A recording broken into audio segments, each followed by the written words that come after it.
اب کیا کروں میں کہ گوش و کنار سے کونوں خدروں سے آوازیں آتی ہیں کہ صاحب فاتحہ پہنچتی نہیں ہے، مر گئے ہیں، ضرورت کیا آ رہی ہے فاتحہ پڑھنے کی.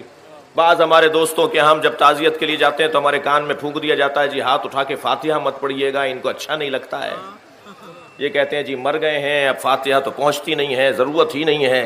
میں تو آپ کی اور اپنی بات کر رہا ہوں. میں سرکار کے روزے پر جب گیا اور سلام کرنے لگا تو کہنے لگے جی ایک سلام کہہ کے دوسرا سلام اپنی پسند کا مت کہو اس لیے کہ پہنچتا نہیں ہے. الجھنا شروع ہو گئے ہمارے ساتھ. باہر نکلا جنت البقیع کی طرف جاتے ہوئے. وہ جو صاحب مجھ سے بحث کر رہے تھے وہ مصری تھے، مصر سے آئے ہوئے تھے. گفتگو کچھ آگے بڑھی. میں نے کہا جی صلوات نہیں پہنچتی، سلام نہیں پہنچتا. کہنے لگے نہیں مر گئے، کوئی صلوات سلام نہیں پہنچتی.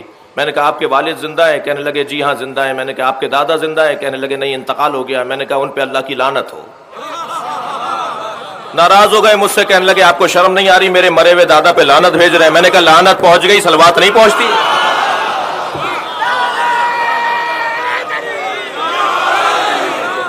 صلوات پڑھیں گے محمد و آل محمد.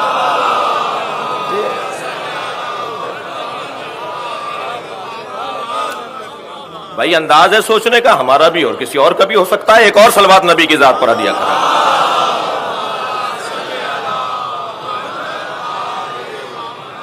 قرآن مجید کی تلاوت کا ثواب، میں تو کہتا ہوں جو ہمارے ہاں کا جو انداز ہے، میں ایک اور تھوڑی گنجائش دے دیتا ہوں اپنے ان دوستوں کو کہ یہ جب ہم ہاتھ اٹھا کر سورہ فاتحہ پڑھ رہے ہوتے ہیں، سورہ توحید پڑھ رہے ہوتے ہیں مرنے والوں کے لیے، تو یہ پہنچے گی نہیں پہنچے گی یہ علمی بحث ہے، یہ اللہ جانے، مردہ جانے، پڑھنے والا جانے.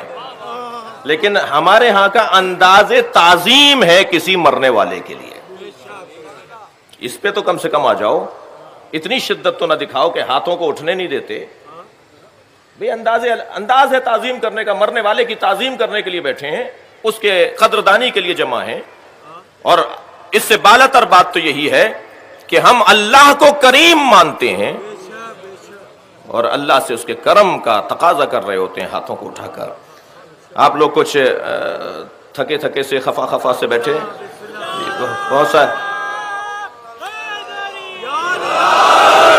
سارے لوگ بہت ساری باتوں کو نہیں مانتے عزیزان گرامی، لیکن اللہ منوا دیتا ہے. تھکے ہوئے تو نہیں آپ حضرات؟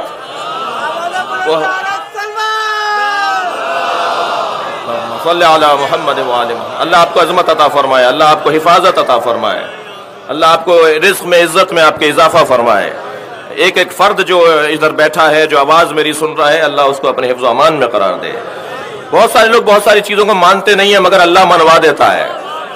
آپ دیکھیے بہت سارے لوگ وسیلے کو مانتے نہیں ہیں مگر ہاتھ اٹھا کے دعا ضرور کر رہے ہوتے ہیں. یہ کیا ہے؟ وسیلہ نہیں ہے تو یہ کیا ہے؟ جب حضرت یوسف کو کنویں میں ڈال دیا نا ان کے بھائیوں نے، تو پکار رہے تھے یا اللہ میری مدد کر، یا اللہ میری مدد کر. جبریل نازل ہوئے. جبریل نے فرمایا ہے یوسف اگر تم بچنا چاہتے ہو تو ذرا اپنا ہاتھ پھیلاؤ اور اس پہ غور کرو. 5 انگلیاں ہیں، 14 بند ہیں. اللہ نے یہ پوری کائنات 5 اور 14 کی وجہ سے بنائی ہے. یہ اللہ نے بنایا ہے بھائی، یہ خود بخود نہیں بنی یہ چیزیں. اس میں رموز ہیں، نشانیاں ہیں، علامتیں ہیں، کچھ استعارے ہیں، کچھ کنائے ہیں. ان پہ غور کرو. نہیں مان رہے؟ قبروں پہ جانا بدعت ہے بھائی. اللہ آپ سب کو نبی کا مزار دکھائے اور اللہ آپ سب کو جنت البقیع وہ اجڑی ہوئی قبریں بھی دکھائے. اور آج کی اس مجلس میں یہ بھی سب دعا کر کے جائیں کہ ہماری آنکھوں کے سامنے وہ مزار بنے جو مزار 1924 میں گرائے گئے تھے. ابن بطوطہ کے سفر نامے میں لکھے ہوئے ہیں، ابن خلدون کے سفر نامے میں ان مزاروں کی تصویریں موجود ہیں. میں اس بحث پہ، یہ میرا مضمون نہیں ہے کہ کیا، لیکن بہت سارے لوگ کہتے ہیں جی مزاروں پر نہیں جانا چاہیے اور مزارات پہ جانا بدعت ہے فلاں. میں ان سے شدت کو کم کرنے کی دعوت دے رہا ہوں. شدت کو کم کریں. یہ مزارات پر دھماکے کرنا، گرا دینا، ان کی بے حرمتی کرنا، اس میں ذرا شدت میں کمی لے کر آئیں. آپ نہیں مانتے مزار کو، اللہ منواتا ہے. مثال دینے جا رہا ہوں. خانہ کعبہ کا طواف کر کے آئے ابھی جناب مصطفیٰ صاحب. اللہ تمام حاجیوں کی عبادتوں کو قبول فرمائے.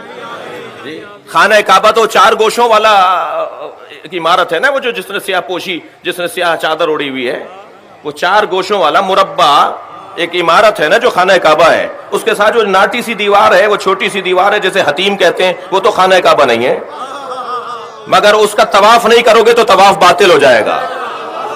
وہ ہاجرہ اور اسماعیل کی قبریں ہیں، قبریں مت مانو، میں طواف کرواؤں گا۔ صلوات پڑھیں محمد و آل محمد پر۔